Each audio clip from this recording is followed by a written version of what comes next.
the first time I experienced pranayam in my life, and I think we've spoken pranayam in one of our episodes.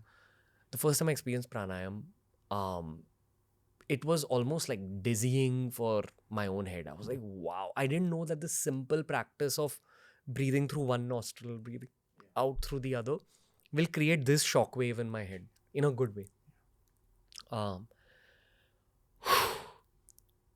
I'm not going to ask you to showcase a pranayam because you've done it throughout your content. We've done it on the show as well. But I would nudge the audiences to begin pranayam throughout. So, you know what? Can we demonstrate one? If you're comfortable. Are you comfortable? I'm very comfortable.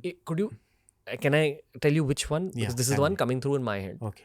It's Anulom Vilom. Anulom Vilom, okay. There's a version of Anulom Vilom that my friend Sukritiya spoke about on the show. It was a Shiva-oriented episode.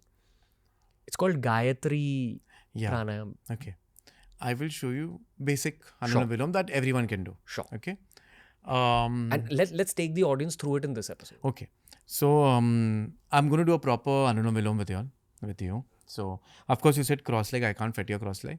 Your spine should be straight. Now, this is known as the Pranam Mudra. Your thumb out? Yeah, thumb out, last two fingers is not mentioned in any text. We call it the Pranam Mudra. Okay. Your index finger and your middle finger bent. Your ring finger and little finger straight. Yeah. If you can't do this, you can do this. It is just okay. Keep your little finger out. Yeah. Okay. But this is the mudra that we take because every mudra is also an important role. Okay. I'm telling you the traditional Anulom Vilom, if you do it for 6 months, genuinely, it will change your life. I take my right hand, I'm a righty. Secondly, what people do pranayam is something for beginners that you should know. Never keep your elbow on your chest. You're blocking your own breathing system. So the elbow should be out. Yeah? Basic. So that there are many breaths also, but I'll just explain Anulom Vilom. We always start with the left nostril. You keep the left nostril open? No, we always cover the right. We start from the left. You cover the right. Anulom Vilom means alternate nostril breathing. So I'll inhale from the left. Left. What about the other hand? Yeah, you keep it Gyar Mudra. Okay. Yeah. Now, always start with a count of 6. So I'm just going to count it. So because we are doing it together. Cover. Also, one more thing, I've seen many people complaining that your nose is bleeding. This is light feather touch. Don't push it. Just feather touch. You inhale to the left. Inhale. 6, 5, 4, 3, 2, 1. Cover the nostril. Exhale right. 6, 5, 4, 3, 2, 1. Inhale right. 6, 5, 4, 3, 2, 1. Cover the nostril. Exhale. 6, 5, 4, 3, 2, 1. This is just one round of Anulom Vilom. You inhale left nostril. You exhale right nostril. You inhale right nostril. You exhale left nostril. If you want some results in Anulom Vilom, 15 minutes, it should be done non-stop without any break. If you leave, you start again 15 minutes. Okay. I want to add one anecdote. Yeah. Anecdote. But please correct me if I'm wrong. I think this is an age where many humans are dealing with anxiety, overthinking. This is one of the quickest hacks to reduce it. And it will give you benefits. Immediately. It's a fact. We have worked on it. In a 10 to 15 minute session of Anulom Vilom? Do it for good 3 months without any break. Start with 6 always. Now we go to advanced, but that is... Got it. Yeah, that is... Not for today. Not for today. And you need a lot of lung capacity. You need bandhas, you need mudras. You need bija mantras. Now, again, if you're going to bija mantra, is another dimension. But for beginner, sit straight, empty stomach, wake up in the morning, do Anulom Vilom and then close your eyes and meditate. Tell us after 6 months, you will not ask questions, you will increase your sadhana because after balancing the Ida and Pigna, you can meditate easily. Can you break down the word pranayam? Pranayam comes from the root word pranayam. Prana is the vital energy without, nothing is into existence without that prana. Chi, life force. But that's it. And ayam is you put it a way to do it, what to do it, what not. But without this breath, there is nothing.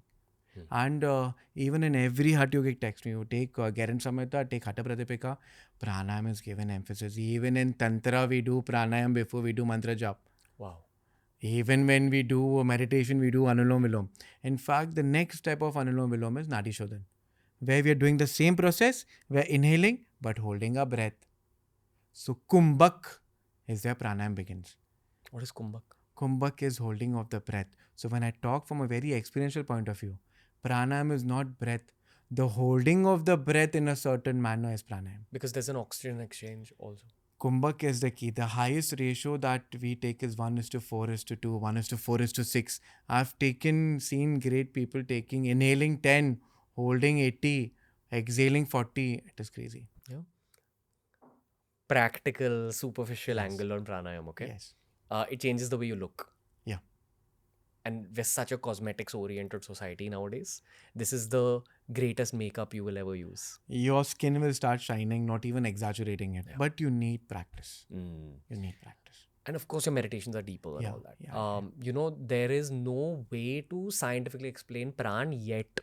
Yes. I think it'll be worked on by scientific research and then they'll figure. Yes. And you'll often see the people who deny pranayam completely are the ones who've not experienced it themselves. True. You can invite all of them to experience it with you. True. I've actually made a lot of skeptics sit with me and experience it. They're like, okay, I don't believe in God and yoga, but I believe in this. Yes, because something breath, happened.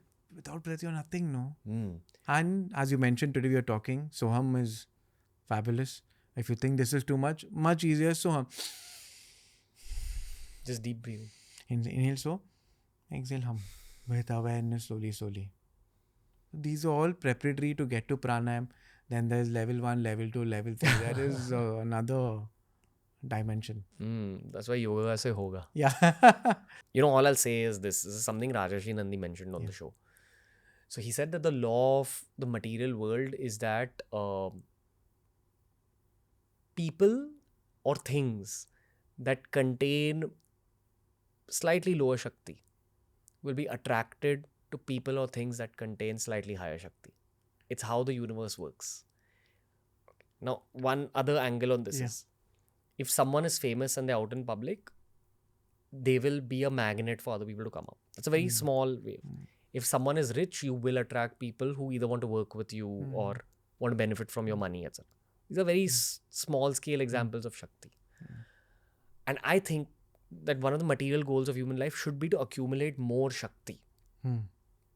One can understand whatever they want through what I just said. But a very practical way of accumulating more Shakti in your head, heart and soul is to regularly practice pranayam, because prana is life force. True. It's almost like the petrol that fuels every other action in your body. Definitely. And it's not as simple as just being oxygen. It's the subtle layer beyond oxygen. It is the cleansing of the nadis, the flow of prana, the awakening of, again we are coming to tantra, but yes, awakening of kundalini. And so doable. So easy. So doable. It is a game changer. It's not even a meditation. It's something you have to do with your hands and your nostrils, and it can begin unveiling the real version of reality to you. There is something called Kapalbhati. Kapal is this and shining. Skull. Yeah, and Bhati means to shine. So Kapalbhati, there are 7 to 8 kinds of Kapalbhati. 4 are very famous. Basic Kapalbhati, if you do with awareness, 3 months, you will have a drastic change in your concentration awareness. Drastic. Drastic means drastic. And we have done it. So talking through experience. But people don't want to do this. I don't know what. You know, I realized somewhere when we started our sadhana, of course, we are still beginners. No matter what, even if you are tired, raining, headache, what, we roll the mat and we do. Yeah. Once you touch the mat, automatically you start doing it. Yeah. But rolling the mat and sitting, and that is the effort. And you do it for 6 months automatically. It's like going to the gym. If you have not done your biceps for a long time, the muscle will crave. Similarly, the body will crave for sadhana. Just begin. Yeah. Stay at it. Stay at it. Tiny, easy goals which are doable. Yeah, small. Yeah. Things add up in the long term, and there will be material benefits also, but that material benefit is an outcome of all the spiritual benefits. Foundation first. Bhavesh Bhai. Our Bhai. Thank you so much. Hari Om Tat Sat. Hari Om Tat Sat. Hey, if you enjoyed today's clip, make sure you check out all the other clips we've uploaded on this channel. You'll find a clip related to almost every single topic, as long as you're willing to search for it.